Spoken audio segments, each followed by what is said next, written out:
Eu quero hoje aqui, eu vim aqui fazer uma live assim rápida, né? Responder uma pergunta que muita gente tem me feito ultimamente. É uma pergunta a respeito do rei Saul, porque eu coloquei aí no título dessa live, Saul e a feiticeira. Por que eu coloquei esse título? Porque hoje mesmo já me abordaram, né, com esse tema, e a pergunta é, quem apareceu para o rei Saul? Foi realmente Samuel ou foi um espírito imundo disfarçado de Samuel?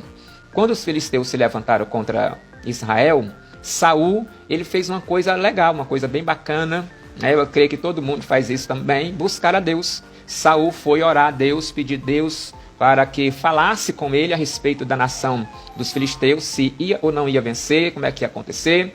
Só que a Bíblia diz que Deus não respondeu o rei Saul, porque Saul estava vivendo em desobediência a ele. Uma pessoa desobedecer a Deus é uma coisa, né? Uma pessoa pecar contra Deus é uma coisa. Todos nós caímos nessa fraqueza. Eu digo fraqueza, gente, porque existem quatro categorias de pecado, né? O pecado por ignorância, já falei aqui em outros vídeos, pecado por fraqueza, pecado premeditado e o pecado mortal. Então são esses 4 tipos de pecados. No total, na Bíblia Sagrada existe aproximadamente 70 pecados, 70 tipos de pecados estão incluídos nessas 4 categorias. Mas eu não quero falar sobre isso aqui, é só para você ter mais ou menos uma noção do que a gente vai falar. Então Saul, ele estava vivendo em desobediência e quando ele busca a Deus, Deus não responde, Deus não atende. E eu quero abrir um parênteses aqui e dizer para você que está me assistindo, sempre que você buscar a Deus, sempre que você orar a Deus e Ele não te responder, não significa que você está em pecado. Existem vários fatores que levam a Deus não responder às nossas orações, tá? E quando Deus não te responder, você precisa entender o porquê que Deus não está te respondendo. Eu vou dar aqui alguns exemplos. Lá no livro de Isaías 59 está escrito: eis que a mão do Senhor não está encolhida para que não possa salvar, e nem seus ouvidos agravados para que não possa ouvir. Versículo 2: mas as vossas transgressões, as vossas iniquidades fazem separação entre vós e o vosso Deus. Observe bem que no original lá não é pecado, é transgressão, porque há uma diferença entre pecado, iniquidade e transgressão. A transgressão é o nível mais alto do pecado. Primeiro a pessoa peca, depois ela pratica a iniquidade e depois vai para a transgressão. Em um outro vídeo eu vou explicar essa diferença para vocês. Ou seja, o rei Saul, ele estava nesse nível mais alto da transgressão. É quando a pessoa acostuma a viver na prática do pecado, tanto faz como tanto fez, ela não sente arrependimento, ela não sente remorso, ela não sente tristeza porque está pecando, ela se habituou e ela faz isso aquilo voluntariamente. Então era assim que estava Saul. E aí no momento de crise, ele busca a Deus. Quando você está passando por uma prova, por uma tribulação, e você busca a Deus de coração, com a intenção de abandonar o pecado, de abandonar a transgressão e a iniquidade, Ele vai te atender. Agora, quando você não tem essa intenção, fica muito mais complexo. Porque às vezes você tem essa intenção e está naquela batalha, né? Então acontece isso. Mas no caso de Saul, ele estava com o coração endurecido, deu lugar ao diabo, de vez em quando o espírito mal perturbava ele, e aí quando ele está em seu pior momento, ele busca a Deus com uma intenção só. A intenção era que Deus desse vitória a ele, tá? Contra os filisteus. Por isso que quando nós oramos a Deus, a gente precisa ter boas intenções. Por que tem gente que ora e não recebe? Aí Tiago responde essa pergunta: vocês estão orando, vocês estão pedindo e não estão recebendo porque estão pedindo mal para gastar nos seus próprios deleites. Entende por que tem gente que pede, que ora e Deus não atende? Deus não responde? Porque a intenção não é boa. E aí as pessoas às vezes não compreendem isso. E aí quando Saul entra em pânico, percebendo que vai perder a guerra, que ele busca a Deus com esse interesse egoísta, Deus não responde ele, o que é que ele faz? Ele procura uma feiticeira, ele procura uma médium. E aqui está um colossal e gigantesco erro. Quando as pessoas buscam a Deus e Deus não responde, então elas vão procurar outros meios que não são do agrado de Deus para ter resposta às suas orações. E aí vai de mal a pior, porque um dos grandes riscos que o ser humano corre na vida é não esperar com paciência em Deus. Deus está demorando responder, está demorando falar, mas te acalma, fica quieto que uma hora ele vai te abençoar e ele não vai chegar tarde, ele vai chegar na hora certa. E aí o que acontece? Quando Saul busca a feiticeira, eu creio que a história vocês conhecem, 1 Samuel capítulo 28, eu quero mostrar aqui para vocês 8 motivos, 8 razões que não foi Samuel que apareceu para Saul. O título é esse, Saul e a feiticeira. Não foi Samuel que apareceu para Saul. A Bíblia Sagrada mostra lá naquela passagem do rico e Lázaro, que não é uma parábola, está na epígrafe, mas a epígrafe foi traduzida errada.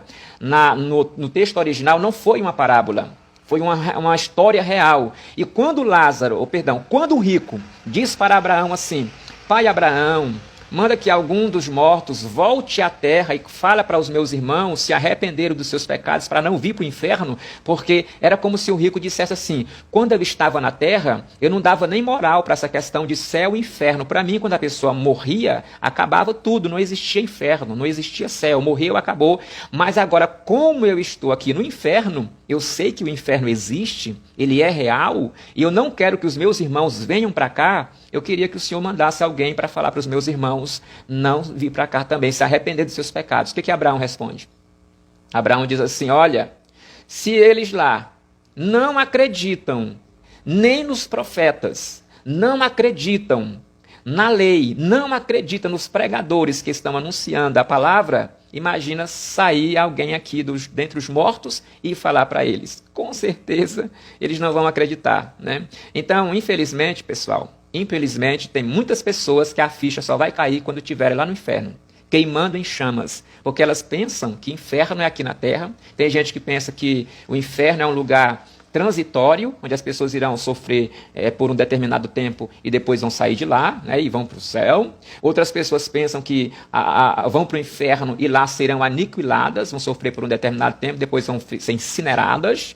E assim por diante. O inferno ele é real e, infelizmente, eu volto a dizer, muita gente só vai ter essa ideia real, entender depois que chega lá. Não queira ter a prova de que o inferno existe só depois que você for. E só tem uma maneira de você escapar do inferno, confessando Jesus como seu único e suficiente Salvador. Você pode gostar de crente, dar tapinha nas costas de crente, você pode congregar, entregar o dízimo, ser a melhor pessoa do mundo, mas se você não confessar Jesus como seu único e suficiente Salvador, você vai para o inferno com o seu corpo, com a sua alma e com o seu espírito. Tá? É a Bíblia que diz, Salmos 9,17, os ímpios serão lançados no inferno e todas as pessoas que se esquecem de Deus. Tá? Seja bem-vindo, Medicando Almas, a paz do Senhor Jesus, né? O pastor Deilson também, Luan, muito obrigado, Deus abençoe. E a Bíblia vai dizer também, Mateus 10, 28, não temeis os homens que matam o corpo, temei antes aquele que tem o poder de lançar no inferno tanto o corpo quanto a alma. Então o inferno ele existe, não estou falando aqui de religião, para você escapar do inferno só tem um jeito. Jesus disse em João 14,6, eu sou o caminho, a verdade e a vida, ninguém vem ao Pai senão por mim. Ele é o caminho. E outra coisa. Tem gente que está pensando que vai para o céu só porque crê em Deus. Não, eu creio em Deus. João 14, primeiro, Jesus disse, credes em Deus, mas, quem lembra? Credes também em mim. Não adianta você crer apenas em Deus, você tem que crer em Jesus. Aí alguém diz assim, eu creio em Deus e creio em Jesus. Tem mais um detalhe, Romanos 10, 9. Se com a tua boca confessares ao Senhor Jesus, em teu coração creres que Deus o ressuscitou dentre os mortos, será salvo. Você precisa crer em Deus, você precisa crer em Jesus de coração e agora verbalizar, confessar com a tua boca que Jesus Cristo é o Salvador. E tem mais outras coisas, abandonar os seus pecados, porque Jesus falou assim, aquele que vir após mim, negue-se a si mesmo, tome cada dia a sua cruz e siga-me. Ser cristão é renunciar ao pecado. Ser cristão é renunciar aos prazeres da carne. Ser cristão é ser nova criatura, segundo aos Coríntios 5,17. Se alguém está em Cristo, nova criatura é, as coisas velhas já passaram, eis que tudo se fez novo. Romanos capítulo 8, versículo 1. Portanto, agora nenhuma condenação há para os que estão em Cristo Jesus, vírgula, que não anda segundo a carne, mas segundo o Espírito. Não basta estar em Cristo. Não basta estar em Cristo. Tem que estar em Cristo e não andar segundo a carne. Ah, mas eu já creio em Deus. A Bíblia diz que até os demônios creem que estremece. Mas aí. Então, gente, Saul, quando ele vai buscar a feiticeira, para Deus falar com ele, o que acontece? No momento de aflição, de desespero, ele busca essa feiticeira e eu quero mostrar aqui quais são os 8 motivos de que não era verdadeiramente Samuel falando. Vamos lá, eu estou com a minha Bíblia aberta aqui no meu computador, e a Bíblia vai dizer, 1 Samuel capítulo 28, versículo 6, que Deus havia cortado todo tipo de comunicação com o rei Saul. Agora pensa comigo, se Deus havia cortado todo o meio de comunicação com o rei Saul, como é que Deus vai agora estar usando Samuel para falar com ele? Então Deus estaria entrando em contradição, né? Havia ali um contraste e Deus não se contradiz. Prova número 1 é essa aqui, 1 Samuel 28, 6. Primeira prova, se Deus não tinha cortado todo o contato com Saul, como que agora ele vai falar com ele? Não, primeira prova. Segunda prova, vamos lá. A Bíblia vai dizer que o próprio Deus havia proibido o seu povo de consultar os mortos, de consultar os médios, os feiticeiros. A referência bíblica, para você depois ler aí na sua casa, está no livro de Êxodo, tá? Êxodo capítulo 22, versículo 18, 1 Samuel capítulo 28, versículo 3, e também Levítico 19, 31. Agora pensa comigo, se o próprio Deus repudiava a prática da cartomante, a prática da feitiçaria, a mediunidade, agora como é que Deus, que tinha proibido tudo isso, vai usar uma médium, uma feiticeira para falar com Saul? Não tem lógica nenhuma nisso, tá? Aqui mais uma prova de que não era Samuel falando com obrigado, pastor Deis, segundo Reis, né, 28, 22, 18, ele está colocando as referências, e Levítico 19, 21. Então essa aqui é a segunda prova, tá, de que não era Samuel. A terceira prova está no versículo 14. No versículo 14, a Bíblia vai dizer que, olha atenção aqui, ó. A Bíblia vai dizer que a feiticeira, ela viu um vulto subindo da terra e ela disse para Saul como era mais ou menos esse vulto. Aí o texto vai dizer aqui no versículo 14 que Saul, entendendo que era Samuel. Sabe o que significa isso? Não era Samuel. Nem a feiticeira viu Samuel, nem Saul viu Samuel, nem o escrivão viu Samuel. Que escrivão? Porque quem escreveu essa parte aqui, gente, não foi Samuel. Claro, né? Samuel já tinha morrido. Quem escreveu essa parte aqui foi algum escrivão que estava junto. O rei tinha um escrivão. Pode ter sido também um auxiliar dessa feiticeira e depois passou para o escrivão. Ninguém sabe quem escreveu. Minha filha me fez essa pergunta hoje. O interessante é que isso não importa também. Mas qual é a terceira prova? É essa aqui. Ou seja, foi uma suposição, foi uma dedução. A Bíblia está bem clara. Saul entendendo que era Samuel. Por isso que a Bíblia vai dizer que era Samuel, usando as palavras de Saul. Não é que a Bíblia está dizendo, e Samuel, não. Saul entendeu. Terceira prova, dedução, imaginação, conjectura. Eu acho. É como se você encontrasse no meio da rua uma pessoa que parece comigo. Você encontra essa pessoa na rua e diz, olha o Ronaldo. E quando você me vê, eu viro de frente, a ver se viro de costas, de lado. Não é ele não. Parece com ele. Parece, mas não é. Foi isso que aconteceu nessa passagem. Parecia o rei Saul. Parecia Samuel, mas não era Samuel, era apenas um vulto. Quarta prova de que não era Samuel. Vamos lá? Versículo 19. Ele vai dizer assim, esse espírito disse para Saul, olha, amanhã tu e teus filhos estareis comigo. Qual é a mentira que esse espírito está falando para Saul? A mentira é que quando ele diz tu e teus filhos, quando naquela guerra os filhos de Saul morreram, apenas 3. Saul tinha 6 filhos e apenas 3 deles morreram. Ou seja, esse espírito estava aqui mentindo, dizendo, tu e teus filhos vão estar comigo. Então ele podia dizer assim, olha, amanhã tu e alguns dos teus filhos, 3 dos teus filhos, 2 dos teus filhos vão estar comigo. E ele não disse, ele disse, amanhã tu e teus filhos. Então essa é a quarta prova. Mentira. Quinta prova. A feiticeira, no plural, versículo 13, ela disse que viu deuses subindo da terra. Bom, olha que confusão. Em um texto, ela disse que viu um deus. Logo em seguida, ela disse que viu deuses. Será se Samuel veio acompanhado com um comitê de almas, né? Lá do seio de Abraão? Então, ela mesma se contradiz. É como se você chegar em um lugar e você diz assim, olha, eu vi 3 pessoas ali.